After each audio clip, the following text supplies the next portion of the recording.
Assalamualaikum warahmatullahi wabarakatuh.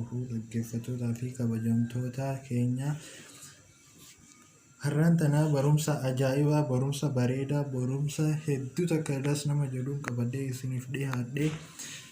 Barumsi keenya har'aas hedduu takka isin fayyada jeetiin abdii qabaa. Barumsa ajaa'ibaati kan isin yeroo hedduudhaa fi namni hedduun illee na gaafataa ture. Kanaafiyyuu har'aan tana qabadhee isiniif dhiyaadhee jira. Na duuka turaa isiniin jedha.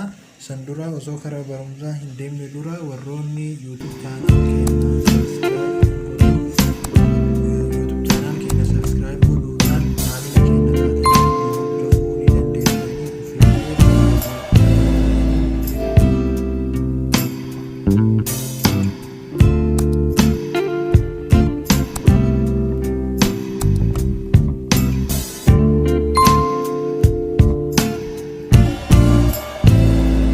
hordofuu ni dandeessanii galatoomaadha warroonni kana dura subscribe nu gootanii. Kanaafiyyuu har'aan tana akkamitti akka silkii nambara keenya yookiin irraa balleeffachuu dandeenyu FB irraa Facebook irraa balleeffachuu dandeenyu isiniif qabadhee dhiyaadhe. San dura osoo gara barumsaa FB kana hin seenin dura warroonni takka warri YouTube kee maqaa isaa yoo barreessinu maqaa isaa nuun bahuu warri jettanii jirtu. Warroonni viidiyoo kana laaltan amma booda subscribe godhuun isin hin dhibuu, nama hedduun na gaafachaa ture. Baay'ee namni hedduun akkamitti akka wanni godhuu subscribe godhuu danda'aniyyuu namni hedduun godhuu hin beeknu naan jedhanii na gaafataa turan jechuun viidiyoo tana irraa tureyyuu malee jechuudha. Kanaafiyyuu amma karaa subscribe godhutti haa deemnu isin jedha.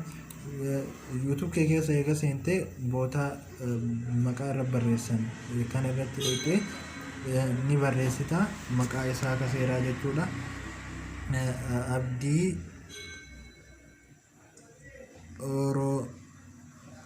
Oromaan wanni gootee barreessuu qabda. Qubee spelling isaa sirreessitee barreessuu qabda jechuudha. Yoo spelling isaa sirreessin kanama biraatu si bahuu danda'a.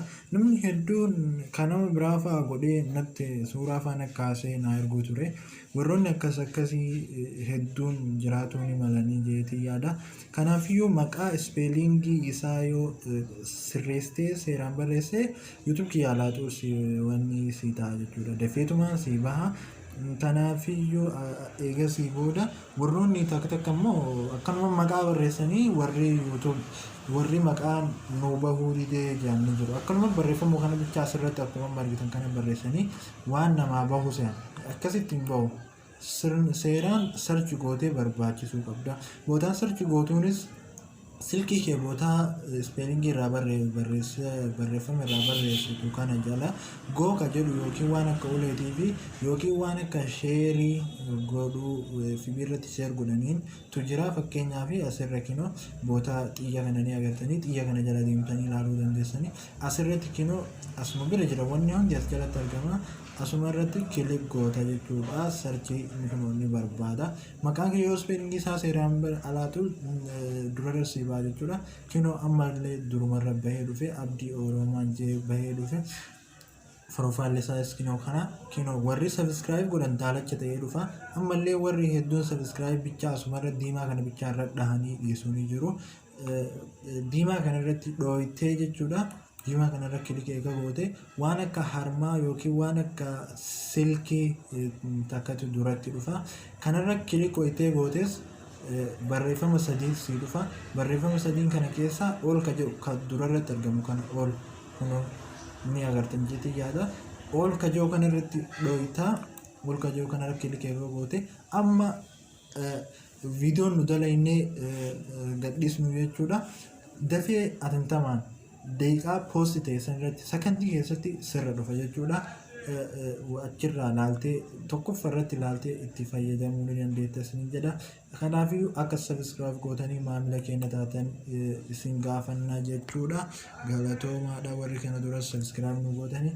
Ammaan kara barumsa keenya akka FB'tti deemna. Karuma FB keetii wayitee deemtee FB kee keessanii seenta jechaadha.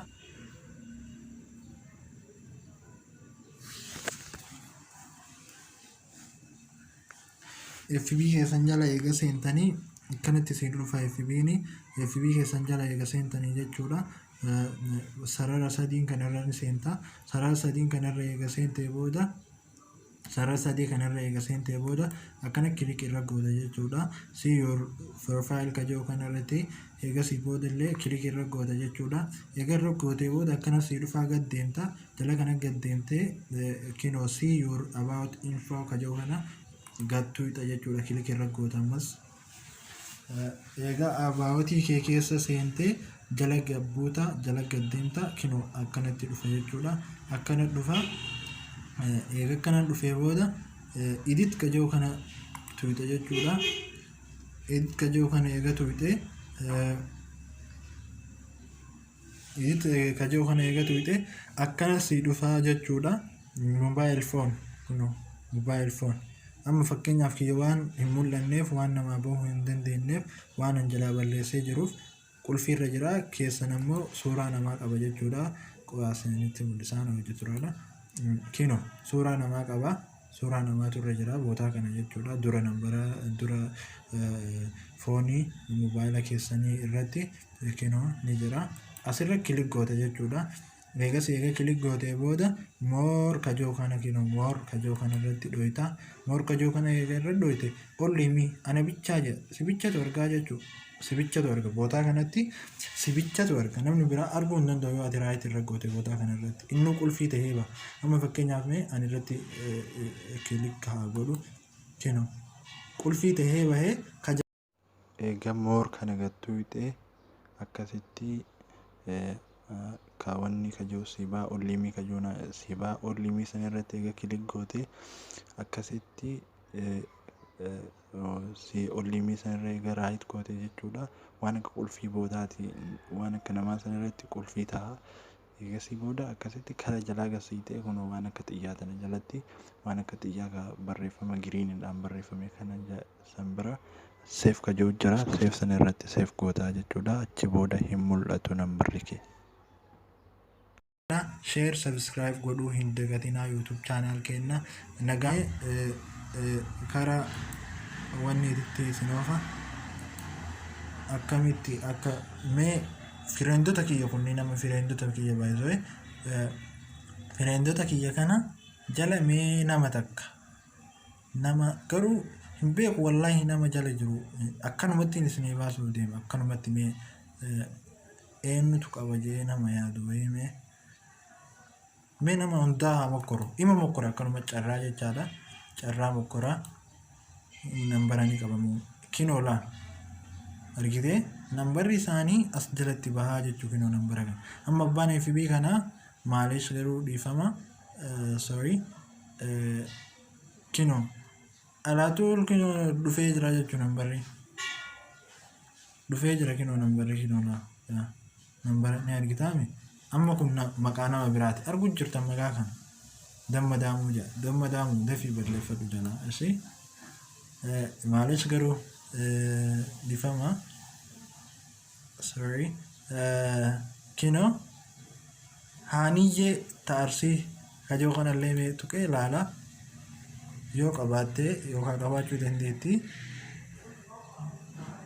qabdu tan balleeffatte tunin balleessite qaruu ta'eeti tun qaruu ta'eedha. Mee eenyu ilaallaree nama biraa jechuu mee ummuu zabiibaa tanas ni ilaalla. Kinoo maashaallah muzabiibaa balleeffadhu isin jaajalla kinoo. Amma fakkeenyaaf kun kiyya jala jechuudha.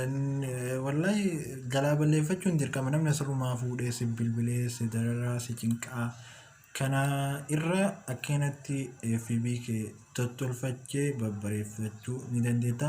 Waa'ee FB kanarraa waan barbaaddan koomentiidhaan barreessaadha. Qabadheetiin isiniif dhiyaadha.